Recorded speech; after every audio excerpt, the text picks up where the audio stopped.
Due to technical difficulties, I'm going to start with the third level of score interpretation. In this section, I will describe the W-score and the Relative Proficiency Index. The W-score is a transform score which yields an equal interval measure. It is based on a score of 500, which represents the approximate age level of a 10-year-old who is in the beginning of the 5th grade. W-scores are very useful in that you can compare how a student does on a particular task compared to peers of a similar background. It also allows you to look at the instructional range of the student. And W-scores, you will find the instructional range on the profile form of the test reports that you've run for this particular week. The Relative Proficiency Index is another measure that allows you to see how a student performs on a particular task.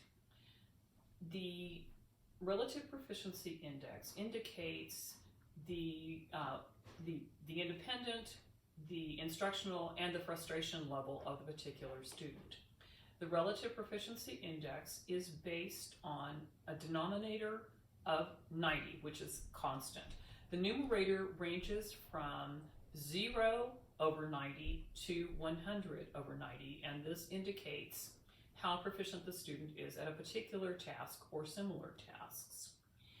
An RPI of 90 over 90 would indicate that the student is average in proficiency for that particular task. Now, for the proficiency, if you receive a proficiency score of 96 over 90 to 100 over 90, that means that the task is very easy and that the student can perform it independently. An RPI score of 75 over 90 to 95 over 90 indicates that the student is that's within their instructional range. And then a score of 75 over 90 or less indicates that the child will have a great deal of frustration on that particular task.